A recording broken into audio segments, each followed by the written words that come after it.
तो दोस्तों आज मैं एक्सप्लेन करने वाला हूँ एक बहुत ही बेहतरीन south Korean mystery thriller film को जिसका नाम है मर्डरर रिपोर्ट। मूवी काफी बेहतरीन है, काफी इंटरेस्टिंग है और ट्विस्ट पे ट्विस्ट जो आते रहते हैं वो तो काफी ज्यादा बढ़िया है, आपको देखकर मजा आ जाएगा। बाकी रिसेंटली मैंने एक्सप्लेन करा है एक बहुत ही बढ़िया फिल्म को जिसका नाम है डिटेक्टिव किन, वियतनामीज हॉरर फिल्म। ये रियल स्टोरी पर आधारित है, 19th सेंचुरी की फिल्म है। इनकेस आपने मिस कर दिया जाकर देख लेना, उसका लिंक आपको नीचे डिस्क्रिप्शन, पिन कमेंट दोनों में मिल जाएगा। तो चलिए अब बिना किसी देरी के चलते हैं सीधा वीडियो की तरफ।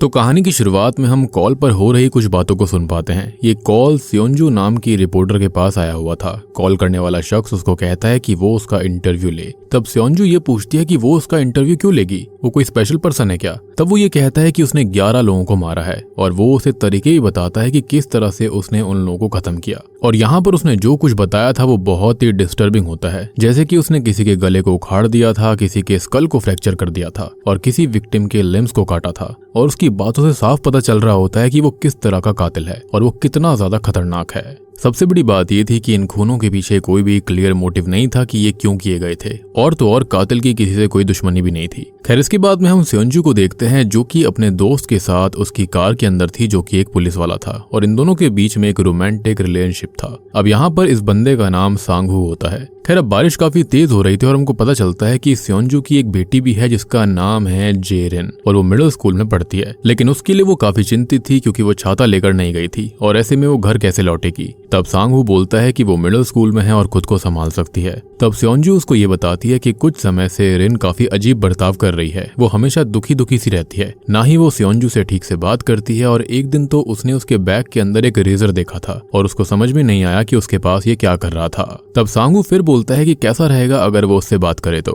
खैर यहाँ पर स्योंजू उस कातिल से मिलने के बारे में सोच रही थी। तब सांगहू बोलता है कि क्या वो सच में किसी से ऐसे ही मिलेगी, क्या उसको डर नहीं लग रहा। तब स्योंजू कहती है कि वो डर तो रही है क्योंकि अगर उसने फेक रिपोर्ट बना दी तो उसकी जॉब भी जा सकती है, लेकिन उसके मन में ये बात भी थी कि क्या होगा अगर ये बात बिल्कुल सच हुई तो। तब सांगहू बोलता है कि अगर ऐसा है तो वो उसे पहले ही अरेस्ट कर लेगा, देन सारे फैक्ट्स कंफर्म करेगा। लेकिन स्योंजू को उस कातिल का इंटरव्यू लेना ही था क्योंकि उसको कंपनी ने ऑलमोस्ट यहाँ पर फायर कर ही दिया था और इस कंपनी में वैसे भी वो ज्यादा दिन नहीं टिक पाएगी। और एक और बात कि कातिल ने उसको ये कहा था कि 3 दिन के अंदर वो किसी को खत्म करेगा और वो भी आधी रात को, लेकिन अगर वो उसका इंटरव्यू लेती है तो वो उसे उस इंसान को बचाने का एक मौका देगा। और यहाँ पर जो स्योंजू थी वो शख्स को वाकई में बचाना चाहती थी।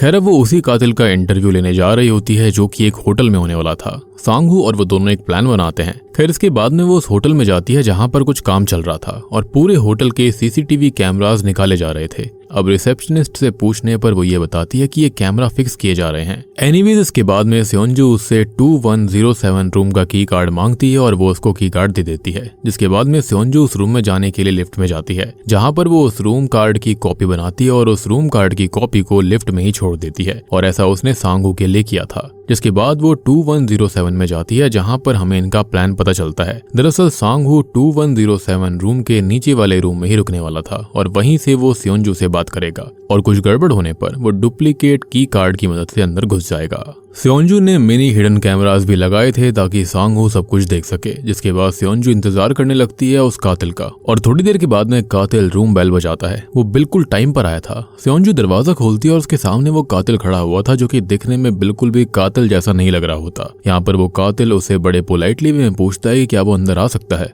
कातिल स्योंजू से पूछता है क्या उसे ये रूम अच्छा लगा। दरअसल ये रूम कातिल ने ही बुक करवाया था और वो ये बताता है कि ये रूम एक मॉडर्न आर्टिस्ट ने डिजाइन किया है जिसका नाम रॉथ मैकविल्डर है। अब ये कातिल वहां की सारी खिड़कियों को बंद कर देता है, जिसके बाद वो सेट करे गए वीडियो कैमरा के सामने बैठता है। तब स्योंजू उसे ध्यान से देखने लगती है कि वो बिल्कुल भी कातिल की तरह नहीं लग रहा है। वो उसको ये कहता है कि वो उसे ऐसे ना घूरे, उसको शर्म आती है। यहाँ पर कातिल का बर्ताव बिल्कुल अजीब सा था। खैर अब स्योंजू पूछताछ करना शुरू करती है। वो कहती है कि उसने जितने भी खून क्लेम किए हैं ऐसा तो हो नहीं सकता कि उसने कोई भी सबूत ना छोड़ा हो और सीसीटीवी की नजर में भी ना आया हो। यहाँ पर स्योंजू का जो विश्वास था ना वो बिल्कुल ब्लर होता जा रहा था। उसको लग रहा था कि ये कोई प्रैंक हो रहा है और सच में ये आदमी उसका टाइम वेस्ट कर रहा था। लेकिन तभी कातिल उसको सबूत दिखाने के लिए तैयार था। वो उसे अपने फोन में कुछ वीडियोस दिखाता है जिसके अंदर उस कातिल ने अपने हाथों से विक्टिम्स को खत्म किया था और ये देखकर स्योंजू की हालत खराब हो जाती है। साथ ही साथ उसको एहसास हो जाता है कि वो कातिल वाकई में खतरनाक है। अब स्योंजू अपना इंटरव्यू आगे बढ़ाती है। वो अब रिकॉर्डिंग ऑन करती है और सबसे पहले वो उससे उसकी आइडेंटिटी के बारे में पूछती है। कातिल कहता है कि ये जरूरी नहीं है कि वो कौन है, बस उसका फेस कैमरा पर देखना इनफ है। जिसके बाद स्योंजू अगले क्वेश्चन की ओर बढ़ती है। वो पूछती है कि उसने 11 लोगों को क्यों खत्म किया, किस पर्पज से। तब यहाँ पर वो बताता है कि वो डॉक्टर है और उसने जिनको मारा है वो सब ट्रीटमेंट के पर्पज से खत्म किया गया है। स्योंजू कुछ भी समझ नहीं पाती। तब वो बताता है कि उसने ये खून सोसाइटी को प्यूरिफाई करने के लिए नहीं किए हैं, बल्कि ये ट्रीटमेंट पर्पज के लिए करे गए थे और ट्रीटमेंट से उसका मतलब था मेडिकल वे वाला ट्रीटमेंट। यहाँ पर कातिल रिवील करता है कि वो एक प्रोफेशनल साइकियाट्रिस्ट है और जिन लोगों को भी उसने खत्म किया है वो सारे के सारे कैंसरस ट्यूमर्स थे। तब स्योंजू पूछती है कि मतलब जिन लोगों को उसने खत्म किया है वो उसके पेशेंट्स पर साइकोलॉजिकली हार्म कर रहे थे। जिस पर वो कहता है कि हाँ, वो समझ गई। मतलब कि कातिल का इन लोगों को खत्म करने का यही रीजन था कि वो उसके पेशेंट्स को परेशान कर रहे थे। वो उससे ये पूछती है कि वो इंटरव्यू क्यों देना चाहता है, जिस पर वो बताता है कि उसे एक मौका चाहिए था अपने आप को दिखाने का। खैर यहाँ पर वो कातिल उससे ये भी पूछता है कि पक्का ये सीक्रेट तो है ना, मतलब उनके अलावा किसी और को तो नहीं पता इस इंटरव्यू के बारे में। जिस पर वो हाँ बोलती है, यानी कि उसने झूठ बोला था। हालांकि सांग हू नीचे वाले रूम के अंदर ही बैठा हुआ था, लेकिन कातिल उस पर अभी विश्वास कर लेता है कि वो सच बोल रही है। अब सवाल आता है कि आखिरकार उसने स्योंजू को ही क्यों चुना इंटरव्यू देने के लिए, जिसका जवाब भी वो देता है। वो ऑलरेडी स्योंजू के बारे में जानता था। उसे पता है स्योंजू काफी शार्प है और ब्रेव है, इसलिए उसने उसको चुना ताकि वो उसे आज के लिए एक एक्सक्लूसिव स्टोरी दे सके। लेकिन स्योंजू यहाँ पर आई थी उस विक्टिम के बारे में पता लगाने के लिए ताकि वो उसको बचा सके। लेकिन कातिल कहता है कि वो उसे नहीं बताएगा। ये सुनकर स्योंजू उठ जाती है और अभी तक जितना रिकॉर्ड हुआ था उसकी मेमोरी कार्ड को वहीं पर रख देती है, क्योंकि उसके वहां पर आने का मोटिव यही था कि वो उस व्यक्ति को बचा सके। लेकिन अब कातिल उसको ये बात बताने नहीं वाला था, तो इसका क्या ही मतलब निकलेगा। खैर वो उसको ये बोलता है कि उस विक्टिम को वो अभी भी मार सकता है और उसकी जान तब तक बची रहेगी जब तक ये इंटरव्यू चलेगा। खैर अब स्योंजू सबसे महत्वपूर्ण सवाल पूछती है। वो कहती है कि वो अपने विक्टिम को इतने बिजार तरह से क्यों खत्म करता है, और तब वो उसको एक कहानी सुनाता है कि इसके पीछे रीजन क्या है। वो एक लेडी की कहानी बताता है जिसकी शादी 29 साल की उम्र में हुई थी और कुछ समय बाद वो प्रेग्नेंट हो गई। लेकिन इसी बीच एक दिन पार्किंग लॉट के अंदर एक गुंडा उसके पास आया और उसने उसके साथ गलत काम कर दिया, और ये चीज उस लेडी के अंदर एक ट्रॉमा की तरह बैठ गई थी। अब उस लेडी की डिलीवरी हुई, तब उस लेडी के मन में एक बात बैठ गई थी कि उसके बच्चे की आंखें बिल्कुल उसी बदमाश की तरह है, और वो लेडी चाहकर भी अपने बेटे को एक्सेप्ट नहीं कर पाई। फिर एक दिन उसने यहाँ पर गम में आकर अपने बच्चे के साथ ही खिड़की से कूदकर अपनी और अपने बच्चे की जान ले ली। वो ट्रॉमा उस पर हावी होने में सक्षम रहा। और सबसे खतरनाक ट्विस्ट अब आता है कि असल में ये कहानी कातिल की अपनी बीवी की थी। वो डॉक्टर होने के बावजूद अपनी बीवी के डिल्यूजन को निकाल नहीं पाया था, और उससे बड़ी शर्म की बात तो ये थी कि जिसने भी वो क्राइम कमिट किया था उस शख्स को खाली 4 साल की सजा हुई। और पहले वो आदमी हंस रहा था, यहाँ पर मानो ऐसा कह रहा हो कि वो उसको चिढ़ा रहा है और वो दोबारा बाहर निकल जाएगा। यानी कि डॉक्टर यानी कि इसी कातिल को चिढ़ा रहा था वो आदमी। तब उसने उस आदमी को खत्म करने के लिए ढेर सारी रिसर्च करी, जिसके अंदर ह्यूमन टॉर्चर से रिलेटेड जितनी भी रिसर्च थी वो सारी की सारी उसने पढ़ ली थी कि वो उसे कैसे तड़पा तड़पा कर खत्म करेगा। लेकिन जिस दिन वो आदमी रिलीज होने वाला था उसके पहले ही वो प्रिजन के अंदर शॉक लगने की वजह से मारा गया। यानी कि उस व्यक्ति ने बिल्कुल सफर नहीं किया था, जबकि वो बहुत ज्यादा सफर करना डिजर्व करता था। उस समय कातिल को जीने का कोई रीजन समझ नहीं आया था, यानी कि इसी डॉक्टर को। फिर उसने मेंटल हेल्थ क्लिनिक ओपन करा। तब उसके पास एक आदमी आया जिसकी बीवी को एक आदमी ने टक्कर मार दी थी, और इस टक्कर में उसकी बीवी की जान चली गई। उसका 8 साल का बेटा कोमा में चला गया था। अब कुछ साल बाद उसके पेशेंट ने उस दूसरे टक्कर मारने वाले आदमी को देखा जिसने कि यहाँ पर एक गलत काम किया था। उस आदमी को उससे बदला चाहिए था उस टक्कर मारने वाले से। वो चाहता था कि वो खत्म हो जाए, और वो ये सारी बातें कातिल को बताता है। और इस टाइम तक ये कातिल नहीं था, लेकिन यहाँ पर उसका ये पहला किल होने वाला था। अब तभी ये कातिल उस टक्कर मारने वाले आदमी को बेहोश कर देता है, जिसके बाद वो उसे एक जगह पर लेकर आता है और एक बड़े से क्रॉस के ऊपर रखकर उसे जान से मार डालता है। बेसिकली जस्टिस दिलवाई थी, और इसी चीज की वीडियो बनाकर वो उस आदमी को भी दिखाता है, और वो आदमी इसको देखकर वाकई खुश था। स्योंजू पूछती है कि उसके इन ट्रीटमेंट से क्या वो आदमी राजी था, जिस पर वो कहता है कि पहले उसने पैनिक किया था, लेकिन बाद में वो खुद ही समझ गया था कि ये सब जरूरी था, और अल्टीमेटली वो भी यही चाहता था। कातिल बताता है कि वो उसके और अपने पेशेंट के बीच का कनेक्शन काफी अंडरस्टैंडिंग बना देता है। वो हार्म करी हुई मेमोरीज को नहीं मिटा सकता, लेकिन हाँ, वो उनका दर्द जरूर कम कर सकता है। अब बात आगे बढ़ती है और कातिल स्योंजू से पूछताछ करता है कि क्या वो वाकई में उस शख्स की जिंदगी बचाने आई है, या फिर यहाँ पर वो कोई एक्सक्लूसिव रिपोर्ट के लिए आई है। जिस पर स्योंजू कहती है कि वो खासकर उसी व्यक्ति को बचाने आई है। ये सुनकर कातिल उससे कहता है कि यही बात वो उसकी आंखों में देखकर बोले, और यहाँ पर घबराते हुए स्योंजू उस कातिल की आंखों में देखकर उसे दोबारा कहती है। तब कातिल कहता है कि उसके चेहरे के ऊपर घबराहट साफ दिख रही है, उसकी 30% पल्स बढ़ी हुई है। ओवरऑल उसकी बॉडी लैंग्वेज बता रही है कि वो झूठ बोल रही है। लेकिन स्योंजू कहती है कि यही सच है। तब कातिल कहता है कि कोई बात नहीं, ऐसा होता है, वैसे भी जर्नलिज्म काफी कॉम्पिटिटिव है। वो उससे बात कर ही रहा था कि तभी वहां पर कोई बेल बजाता है। कातिल कहता है कि ये रूम सर्विस वाला होगा, उसने खाना मंगवाया था। खैर वो उससे बातें भी करता है और रूम सर्विस को अटेंड भी करता है। कातिल कहता है कि कभी कभी लोग कुछ भी कर देते हैं बिना परिणाम को जाने हुए। खैर अब रूम सर्विस बॉय से वो खाना रखवाता है और उसके बाद कातिल उसको टिप देने लगता है। वो उसको डबल टिप देने वाला था, लेकिन फिर वो रुक जाता है और उसे कहता है कि वो बहुत ज्यादा आलसी है अपना काम करने के लिए। लेकिन जब भी रूम सर्विस की बात होती है वो दौड़ा चला आता है और ये सब छोटी सी टिप के लिए। यहाँ पर वो उस रूम बॉय को उसके नाम से भी बुलाता है और ये सुनकर रूम सर्विस बॉय चौंक गया था कि उसको उसका नाम कैसे पता। और बस अचानक से उसी पल में वो कातिल जो होता है वो रूम सर्विस बॉय के गले में एक टॉक्सिक इंजेक्ट करता है, जिससे कि उसके मुंह से खून निकलने लग गया था और वो वहीं पर गिर पड़ता है। ये देखकर स्योंजू बहुत डर गई थी और साथ ही साथ सांग हू भी डर गया था। स्योंजू कातिल से पूछती है कि उसने ऐसा क्यों किया। तब वो बताता है कि ये लड़का एक लड़की को उसकी एमएमएस से ब्लैकमेल करता था और ये एमएमएस उसी ने रिकॉर्ड किया था जिसके अंदर उसने उस लड़की के साथ में असॉल्ट किया था। वो उससे लगातार पैसे लेता गया और इस नीच हरकत को वो पिछले 3 साल से करता हुआ आ रहा था और इसकी वजह से ही उस लड़की की एंगेजमेंट तक टूट गई। तब स्योंजू पूछती है कि उसने तो कहा था कि वो आज रात किसी को खत्म करेगा। तब वो कहता है कि हाँ, वो आज रात भी किसी को खत्म करेगा। इतना कहकर वो आराम से खाना खाने लगता है। यहाँ पर स्योंजू ने अपनी आंखों से लाइव खून देख लिया था और इसको देखकर उसकी हालत काफी खराब थी। साथ ही साथ वो रूम सर्विस बॉय अभी हिल रहा था, लेकिन कातिल ये कहता है कि जो फिलहाल जिंदा है वो उसकी चिंता करे, ना कि जो मरने वाला है।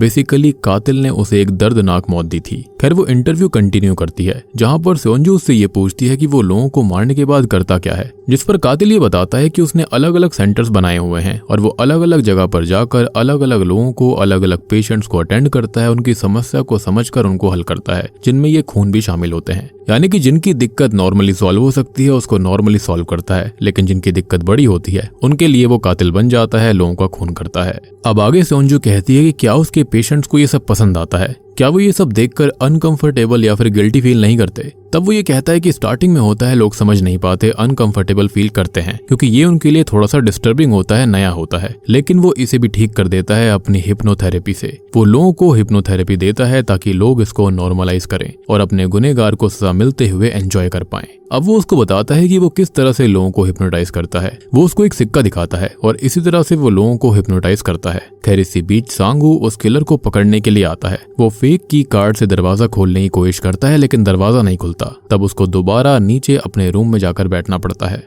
खैर यहाँ पर कातिल उसे एक बच्चे के बारे में बताता है जिसके साथ बहुत बुरा हुआ है और बुरा करने वाला भी एक बच्चा ही है। दरअसल ये सब जेलसी के चलते हुआ था। कातिल के मुताबिक वो उस बुली को भी सजा देगा और सजा होगी मौत। अब ये कातिल ये बताता है कि वो कॉल के जरिए ही उस बुली लड़के को हिप्नोटाइज कर सकता है और एक कॉल करने पर वो छत से कूदकर खुद को ही खत्म कर लेगा। लेकिन उसके पहले वो ये बताता है कि उसने किया क्या था। दरअसल उसने विक्टिम के हाथों को रेजर से कट कर दिया था क्योंकि विक्टिम बहुत अच्छा म्यूजिशियन था। रेजर की बात सुनकर स्योंजू को अपनी बेटी की याद आती है क्योंकि उसने अपनी बेटी के बैग के अंदर भी रेजर देखा था। तो क्या गुनहगार उसकी बेटी है? वो उससे ये सवाल पूछती है, लेकिन वो ये कहता है कि नहीं, विक्टिम और गुनहगार दोनों ही लड़के हैं। ये सुनकर वो चैन की सांस लेती है। अब यहाँ पर कातिल उससे उसकी बेटी के बारे में पूछताछ करता है। वो उस कॉइन को घुमाता है और स्योंजू को हिप्नोटाइज कर लेता है। हिप्नोटाइज होने के बाद में स्योंजू उसको सब कुछ बताना शुरू कर देती है। वो बताती है कि पिछले 6 महीने से उसकी बेटी उससे ठीक से बात नहीं करती, मानो वो उससे कुछ छुपा रही हो, और उसको ऐसा लगता है कि वो अपने पिता के साथ रहना चाहती है, जो कि स्योंजू से अलग रहता है क्योंकि इनका तलाक हो चुका था।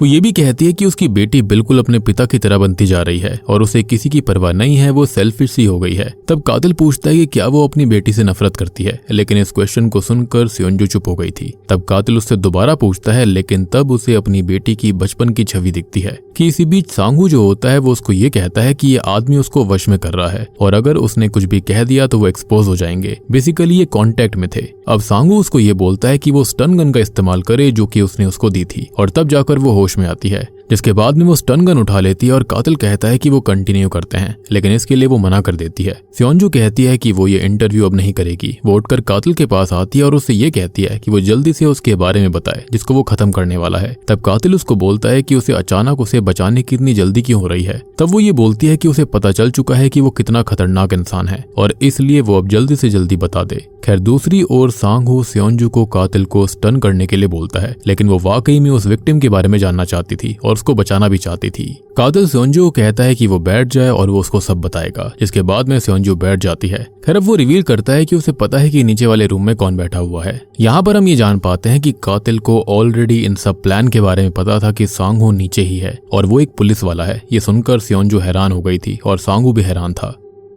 वो किलर सांगहो के रूम के फोन पर कॉल करता है और सांगहो के फोन उठाते ही कॉल कट कर देता है, लेकिन उसके कॉल करने से एक डिवाइस, एक मैकेनिज्म ट्रिगर हो जाता है जिसके अंदर से एक गैस निकलती है, जिसकी वजह से सांगहो को नींद आ गई थी। जिसके बाद वो कातिल सेओंजू की तरफ आता है और तब सेओंजू उसे स्टन करने लगती है, लेकिन कातिल एक साइकियाट्रिस्ट होता है। वो उसका हाथ पकड़कर उल्टा उसको ही स्टन कर देता है। जिसके बाद में जब सेओंजू की आंख खुलती है तब वो अपने आप को बंधा हुआ पाती है और इस बार इस कातिल ने डिस्प्ले का कलर चेंज करके लाल कर दिया था। तभी दूसरी ओर हम सांगहो को देखते हैं और उसको भी बांध कर रखा गया था। तभी सेओंजू उससे माफी मांगती है उससे झूठ बोलने के लिए। तब कातिल कहता है कि उसने भी उससे एक झूठ बोला था और वो झूठ ये है कि ये इंटरव्यू उसके बारे में नहीं है, ये सेओंजू के बारे में ही है और कातिल को बस उससे इन पर्सन मिलकर कुछ कंफर्म करना था। यहाँ पर वो उसे रिलैक्स करता है और ये बोलता है कि वो उसको हर्ट नहीं करेगा। यहाँ पर वो उसको छोड़ देता है जिससे कि सेओंजू थोड़ी सी रिलैक्स हो जाती है। अब वो उससे बातों ही बातों में उसकी जिंदगी के बारे में पूछता है कि उसकी जिंदगी में क्या दिक्कत चल रही है, उसने क्या गलती करी है। अब यहाँ पर वो काफी याद करती है कि इसी बीच कातिल सांगहो को कहता है कि वो अपने आप को छुड़वाने की कोशिश ना करे वरना वो सेओंजू को मार डालेगा। यहाँ पर वो सेओंजू को सांगहो की वीडियो भी दिखाता है, जिसके बाद वो उससे पूछता है कि आखिर हुआ क्या था। तब वो बताती है इल्चिन ग्रुप के बारे में कि 1 साल पहले मिनसॉक नाम के एक बंदे ने सेओंजू से संपर्क किया था और मिनसॉक जो था ना वो असल में फाइनेंस टीम का हेड था। उसने सेओंजू से रिक्वेस्ट करी थी मिलने के लिए। उसने बताया कि उसके पास एक इंटरनल इंफॉर्मेशन है एक्सपोज करने के लिए। उसने क्लेम किया था कि 10 साल पहले एक न्यू ड्रग डेवलपमेंट के दौरान टॉक्सिक वेस्ट इलीगली एक रिवर के अंदर डिस्चार्ज करे गए थे और ये क्रिमिनल ऑर्गेनाइजेशन के जरिए हो रहा था। वो ये चीजें अक्सर करते आ रहे हैं और इससे कई सारी बीमारियां फैलती हैं और लोगों की जान तक को भी खतरा हो सकता है, लेकिन इसको कवर करने के लिए उन क्रिमिनल्स ने पॉलिटिशियंस को रिश्वत दी थी। खैर अगर ये बात पब्लिक में आ जाती तो वो सब एक्सपोज हो जाते, लेकिन जो मिनसॉक था वो गिल्ट में था और उसे ये बहुत पहले से पता था, लेकिन उसने डर के मारे ये बात किसी को भी नहीं बताई थी और इसलिए वो ये सारी बातें सेओंजू को बता रहा है। उसने कुछ एविडेंस गैदर किए थे और अपनी एक लेजर बनाई थी जिसमें सारे सबूत थे और सेओंजू ने वो अपने घर के अंदर छुपाकर रख दिए थे, लेकिन एक दिन वो चोरी हो गए और उसी रात मिनसॉक की एक हिट एंड रन केस में जान चली गई। फिर 1 महीने पहले सेओंजू की कंपनी के पास एक एनोनिमस मैसेज मिला जिसमें सेओंजू पर इल्जाम लगाया गया था कि उसने ही इल्चिन ग्रुप के साथ मिलकर वो सबूत एविडेंस चुराए थे और यही रीजन था कि सेओंजू की नौकरी खतरे में थी जिसके बारे में उसने स्टार्टिंग में बताया था, लेकिन इसमें उसने कुछ किया नहीं था। उसने वो लेजर एविडेंस चोरी नहीं करवाए। कातिल पूछता है कि क्या वो श्योर है उसने कुछ भी नहीं किया, जिस पर वो हाँ बोलती है कि वो 100% श्योर है। तब कातिल उससे उसकी बेटी की कसम खाने के लिए बोलता है और वो अपनी बेटी की कसम खा लेती है और कातिल उसकी बात मान जाता है, लेकिन ये बात उसको ऑलरेडी पता थी कि वो इनोसेंट है। अब कातिल उसको एक्चुअल रीजन बताता है कि उसने उसे यहाँ पर क्यों बुलाया है। वो बोलता है कि उसने उसे इसलिए बुलाया ताकि वो उसे ट्रीट कर सके। यहाँ पर सेओंजू को कुछ भी समझ में नहीं आता कि यहाँ पर इंटरव्यू लेते लेते वो पेशेंट कब बन गई और आखिरकार चल क्या रहा था। यहाँ पर अब वो सांगहो के बारे में उससे पूछता है, तब वो बताती है कि सांगहो उसका ओल्ड फ्रेंड है और उनके बीच में एक रोमांटिक रिलेशन भी है, लेकिन इस पूरे प्लान के अंदर सांगहो का क्या काम था, अब ये बात भी कातिल ही बताने वाला था। खैर अब वो सबसे पहले सेओंजू को सांगहो की लाइव फुटेज दिखाता है जिसके अंदर वो लगातार भागने की कोशिश कर रहा था, खुद को आजाद करने की कोशिश कर रहा था, जबकि कातिल ने उसे ऑलरेडी बोल दिया था कि अगर वो भागने की कोशिश करेगा तो वो सेओंजू को मार डालेगा, मतलब कि उसे सेओंजू की जरा भी फिक्र नहीं थी। और दोस्तों अब यहाँ पर खुलते हैं इस मूवी के असली पत्ते। कातिल सेओंजू को बताता है कि सांगहो को उसकी चिंता इसलिए नहीं है क्योंकि जिसने लेजर चोरी करा था वो कोई और नहीं बल्कि सांगहो खुद है। जी हाँ, क्योंकि खाली उसी को पता था कि वो चीजें कहाँ छुपाती है और उसी को पता था कि वो मिनसॉक के साथ मिली हुई थी और वही जानता था कि वो घर पर लेट आती थी, लेकिन सेओंजू को सांगहो पर विश्वास था कि वो ऐसा नहीं कर सकता। तब कातिल बताता है कि सांगहो जो है वो एक बहुत ही करप्ट ऑफिसर है और तो और वो एक highly capable homicide cop police है। तो जो क्रिमिनल्स इन सब केस में फंसे हुए थे उन्होंने सांगहो के लिए एक ट्रैप तैयार किया था ताकि वो उनके लिए काम करे। उन्होंने एक लड़की को सांगहो के पास भेजा। उस लड़की ने सांगहो से बात करी और कुछ दिन बात करने के बाद उन्होंने एक रात साथ में बिताई थी, लेकिन उन क्रिमिनल्स ने सांगहो और उस लड़की के नग्न फोटोज खींच लिए थे ताकि वो उसे ब्लैकमेल कर सके और इसी के बदले में उन्हें सांगहो की हेल्प से वो लेजर चाहिए था। उसके पास और प्रेशर लेटर भी आ रहा था जो कि पुलिस डिपार्टमेंट की तरफ से था, क्योंकि ये सभी इसमें मिले हुए थे, सबको पैसा पहुंचा हुआ था। लेकिन सांगू को इसके बदले में चीफ ऑफ डिटेक्टिव बनना था। उसने ये शर्त रखी थी कमिश्नर के सामने, और कमिश्नर ने कहा था कि हाँ, उसका प्रमोशन कर दिया जाएगा। और फिर क्या था, वो चुपके से स्योंजू के घर में घुसा और उसने वो लेजर चुरा लिया। लेकिन उसे ये करते हुए उसकी बेटी जेरिन ने देख लिया था, और उसके बाद उसने उसके साथ बहुत घिनौनी हरकत करी, उसका असॉल्ट किया। ये सुनकर स्योंजू को बहुत बुरा लगता है। वो पूरी तरह टूट गई थी कि ऐसा वो कैसे कर सकता है, और ये बात उसे पता तक नहीं थी, और वो तो अभी भी इस चीज पर विश्वास नहीं कर पा रही होती। खैर, अब वो ये भी बताता है कि उसने ये होटल इसलिए चुना था क्योंकि यहाँ पर उसकी अच्छी जान पहचान है, और जिस लड़की को रूम सर्विस बॉय वाला ब्लैकमेल करता था वो भी इसी होटल में काम करती है। खैर, यहाँ पर स्योंजू को पता नहीं था कि जेरिन के साथ इतना गलत हुआ था। यहाँ पर कातिल उसे फोन देता है ताकि वो रिन से खुद इसके बारे में पूछ ले, और वो ऐसा ही करती है। वो हिम्मत करके रिन को कॉल करती है और रिन उससे पूछती है कि क्या वो डॉक्टर अंकल के पास है। मतलब कि कातिल ऑलरेडी उसे जानता था, वो उससे पहले ही मिल चुका था, और यहाँ पर वो रेजर ब्लेड इस बात का सबूत था। यहाँ पर रिन सब कुछ बताती है कि वो उसे बताना चाहती थी लेकिन बता नहीं पाई। ये सब सुनकर यहाँ पर स्योंजू को बहुत ज्यादा दुख होता है। वो रोने लगती है, टूट गई थी। लेकिन स्योंजू एक बार अकेले में सांगू को कन्फ्रंट करना चाहती थी, तब कातिल उसे अकेले ही सांगू के पास भेज देता है। वो सांगू के पास जाती है जहाँ पर वो आजाद था। वो उससे पूछती है कि क्या ये सब कुछ सच है, लेकिन वो मना करने लगता है और कहता है कि वो अब भी हिप्नोटिज्म में है, वो होश में आ जाए। लेकिन यहाँ पर स्योंजू बिल्कुल होश में थी। उसे बहुत गुस्सा आ रहा था, लेकिन कातिल ने स्योंजू के साथ एक गन भेजी थी। अब यहाँ पर वो सांगू पर गन तान देती है, तब सांगू उसे लड़ने लगता है और किसी तरह से स्योंजू से गन छीन लेता है। खैर, तब जाकर हमें सांगू का असल चेहरा दिखता है। वो स्योंजू को लातों से पीटने लगा था, यानी कि वो उसके साथ में खाली फिजिकल रिश्ते के लिए था, वो उसका फ्रेंड नहीं था। तब वहाँ पर कातिल आकर उसे रोकता है, लेकिन सांगू के पास गन थी और वो उसे पीछे हटने के लिए कहता है, वरना वो उसको शूट कर देता। लेकिन कातिल उससे नहीं डरता। तब सांगू उस पर गोली चलाता है, लेकिन शॉकिंगली इस गन के अंदर बुलेट नहीं थी और उसने जानबूझकर स्योंजू को खाली गन दी थी। इसी बीच स्योंजू सांगू के पैर पर एक इंजेक्शन घुसा देती है, जिससे कि वो इंस्टेंटली बेहोश हो जाता है। तब कातिल स्योंजू के पास आकर कहता है कि वो यहाँ से जा सकती है, बाकी काम वो संभाल लेगा। ये सुनकर स्योंजू वहाँ से जाने लगती है और उसे काफी ज्यादा गिल्ट हो रहा था, क्योंकि उसने अपनी बेटी की कभी नहीं सुनी और उससे पूछा तक नहीं कि हुआ क्या था, और अल्टीमेटली वो उसको सेल्फिश कह रही थी, लेकिन रियल बात कुछ और ही थी। खैर, अब सीन चेंज होता है जहाँ पर कातिल ने सांगू को एक जगह पर लिटाया हुआ था और वो वहाँ से हिल भी नहीं पा रहा था। कातिल उसे कहता है कि उसे दर्द सहन करना होगा जितना पेन रिन ने सहन किया था, और उसे उसकी डबल भरपाई करनी पड़ेगी। और इतना कहकर कातिल जो होता है उसके प्राइवेट पार्ट के जेनिटल्स को काट देता है और सांगू ऐसे ही तड़पता रह जाता है। अब सीन बदलता है जहाँ पर रिन को दिखाया जाता है जो कि कातिल के पास थी। यहाँ पर हम उस कातिल का नाम जान पाते हैं जो कि योनहू था। अब योनहू रिन को थेरेपी देता है ताकि उसका ट्रॉमा खत्म हो जाए, और यहाँ पर होता भी ऐसा ही है। रिन उससे पूछती है कि क्या वो आदमी उसके नाइटमेयर में दोबारा तो नहीं आएगा ना, जिस पर वो कहता है कि नहीं, अब वो कभी नहीं आएगा, और रिन सांगू की बात कर रही थी। अब योनहू जो होता है वो रिन को अपनी मम्मी को बुलाने के लिए बोलता है और वो ऐसा ही करती है। स्योंजू उसके पास आती है और तब वो स्योंजू से पूछता है कि वो उसका भी ट्रीटमेंट कर सकता है, लेकिन इसके लिए वो मना कर देती है क्योंकि उसने जो कुछ भी किया था अपनी बेटी की बात नहीं सुनी थी, उसके लिए उसे सफर करना होगा और ये यादें मिट जाएंगी तो वो सफर नहीं करेगी, और वो ये जिंदगी भर सफर करना चाहती थी, पश्चाताप करना चाहती थी। खैर, अब स्योंजू जो होती है वो योनहू से ये पूछती है कि क्या वो ठीक है, क्योंकि उसके खून से रंगे हाथ इतनी आसानी से धुल नहीं सकते थे, और उसकी बात सुनकर डॉक्टर सोच में पड़ जाता है। खैर, इसके बाद में स्योंजू अपनी बेटी के साथ वहां से चली जाती है। खैर, अब डॉक्टर अपने हाथों को देखता है और वो एहसास करता है कि हाँ, वो एक हत्यारा ही है, और इसी बीच उसके पास एक कॉल आता है जो कि वेलफेयर सेंटर से था, एक बच्ची जिस पर चाइल्ड एब्यूज हुआ था और उसे उसको ट्रीट करना था। अब योनसू यहाँ पर अपॉइंटमेंट फिक्स कर देता है, विच मीन्स कि अब वो ये काम फिर से करता रहेगा। और बूम, इसी के साथ में ये फिल्म यहीं पर खत्म हो जाती है। तो दोस्तों, ये थी मर्डर रिपोर्ट, एक बहुत बेहतरीन south Korean thriller mystery film की कहानी। उम्मीद करता हूँ कि आपको ये मूवी पसंद आई होगी। मूवी काफी इंटरेस्टिंग है, काफी बढ़िया बनाई गई है और समाज के लिए एक मैसेज भी देती है जो आजकल हो भी रहा है। बाकी सारी चीजें मैंने आपको ऑलरेडी एक्सप्लेन कर दी हैं। उम्मीद करता हूँ कि आपको वीडियो और मूवी पसंद आई होगी। पसंद आई तो वीडियो को लाइक कर दीजिए, चैनल के ऊपर नए हो तो सब्सक्राइब कर लेना, और जल्दी से जाकर डिटेक्टिव किन हॉरर फिल्म को देख लीजिए जो कि वियतनामीज रियल स्टोरी है। उसका लिंक आपको नीचे डिस्क्रिप्शन पिन कमेंट में मिल जाएगा। तो मैं आप सबको मिलता हूँ अगली वीडियो के साथ में, तब तक के लिए